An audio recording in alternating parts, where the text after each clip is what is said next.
आज की इस क्लास में हम जो चैप्टर करने वाले हैं वो है रैंक ऑफ ए मैट्रिक्स।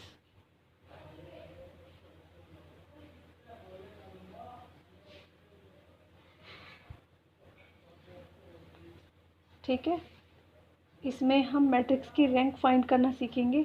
इसमें सबसे पहले जिस मेथड की हम बात करेंगे वो मेथड है इसमें माइनर मेथड या डिटर्मिनेंट मेथड। ठीक है, इस मेथड पर हम बात करेंगे और इस मेथड के ज़रिए हम मैट्रिक्स की रैंक फाइंड करेंगे। ठीक है,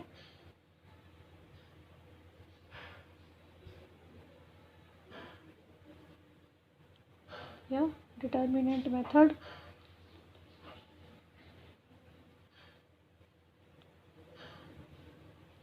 ठीक है, हम एक क्वेश्चन लेंगे।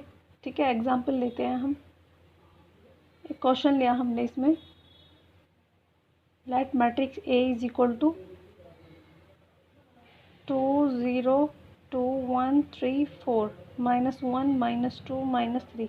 इस क्वेश्चन में हम सबसे पहले मैट्रिक्स का डिटर्मिनेंट निकालेंगे। ठीक है, और डिटर्मिनेंट की वैल्यू अगर इसमें ज़ीरो आती है तो इसका मतलब क्या होगा कि इस मैट्रिक्स के अंदर कोई ना कोई रो या कोई ना कोई कॉलम ज़ीरो है।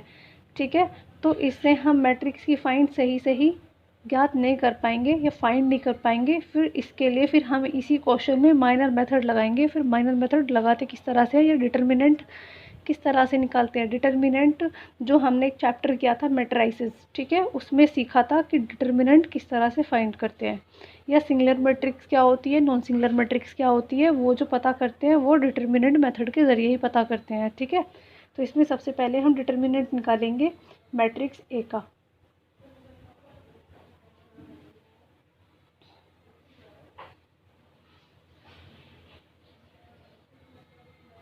ठीक है, तो इसको हम एक्सपेंड करेंगे, expanding Elon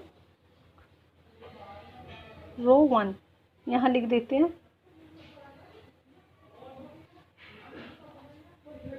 expanding along row first या रो 1। ठीक है, इस तरह से लिख देंगे। तो हम इसको एक्सपेंड करेंगे रो 1 के अकॉर्डिंग।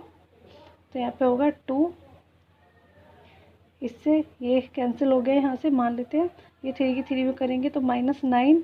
फिर यहाँ पे 4 दूनी 8 हो गया, तो ये हो गया माइनस माइनस प्लस का 8। ठीक है, फिर यहाँ -1 लेंगे, इसके अकॉर्डिंग करेंगे अब एक्सपेंड। तो यहाँ पे हो गया ये 0, 2 की 2 में मल्टीप्लाई करेंगे, माइनस का 4 हो गया, तो ये माइनस का 4 यहाँ पे माइनस होता है, तो ये प्लस का 4 हो गया।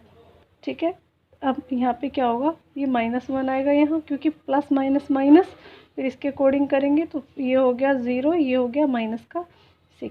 तो इसको सॉल्व करने के बाद इसकी वैल्यू क्या आई है, इसको सॉल्व करने के बाद माइनस का 18 प्लस का 16 माइनस का 4 प्लस का 6। ठीक है, तो माइनस का 18 प्लस का 16 क्या हो गया है, हम -2 और -4 प्लस 6, तो इनको ऐड करेंगे और इसको, तो ये हो जाएगा -6 प्लस 6, तो कितना आ गया, ये आ गया 0। तो जो इसका ऑर्डर है वो 3 दिया, 3/3 का ऑर्डर है।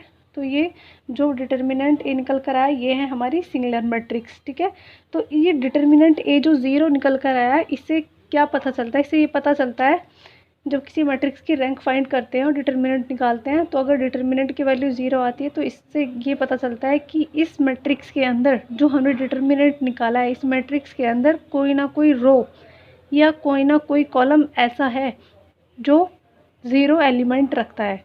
ठीक है, तो डिटर्मिनेंट ए से हमें यही पता चलेगा मैट्रिक्स के अंदर। तो इसका मतलब क्या हुआ, इसकी रैंक होनी चाहिए थी 3, लेकिन डिटर्मिनेंट की वैल्यू 0 आने की वजह से ये नॉट इक्वल टू हो गया 3। इसकी रैंक 3 नहीं है, अब 3 से कम होगी इसकी रैंक।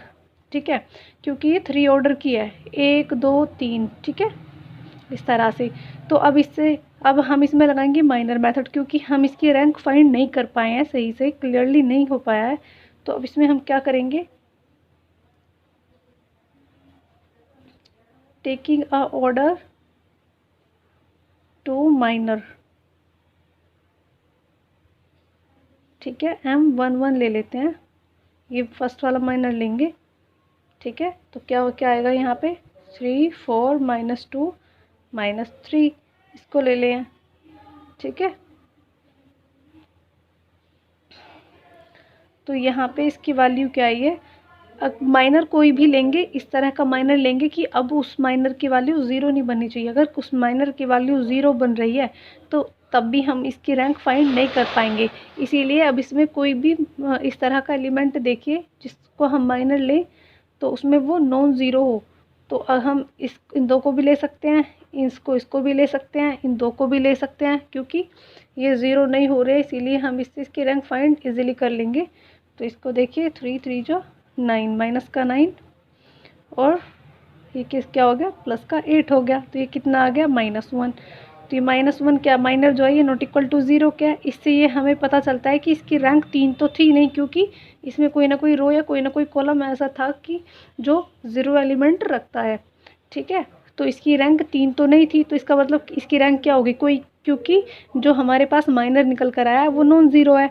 जो वो नॉन ज़ीरो है तो सीधी सी बात ये होगी कि इसकी रैंक 2 होगी। अब 3 ना होकर इसकी रैंक होगी 3। ठीक है,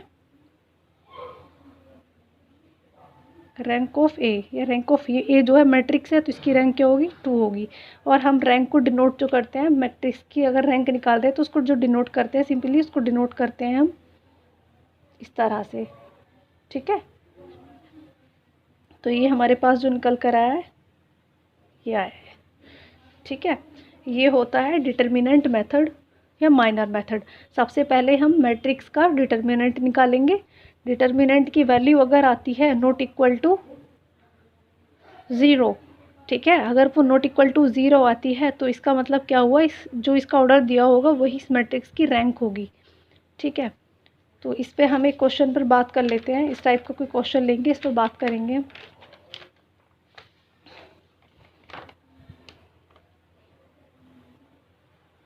ठीक है,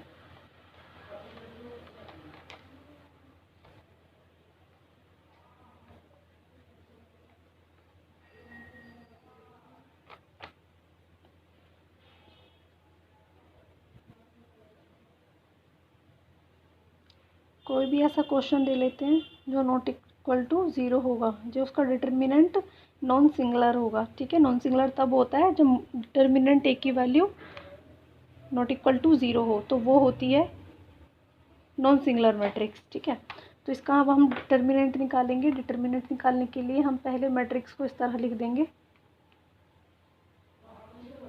ठीक है,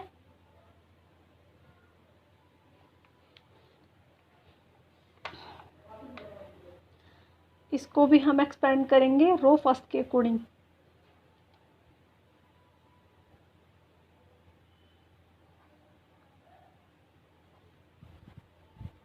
रो फर्स्ट, ठीक है, तो ये हो गया यहाँ, ये प्लस, ये माइनस, ये प्लस, -1। ठीक है, ये माइनस में ये लिया हमने, इसको ऐसे कैंसिल कर देते हैं। तो 4 की 7 में करेंगे 28, फिर 2 की -1 में करेंगे -2, और माइनस ये ऑलरेडी होता है तो ये प्लस का 2 हो गया।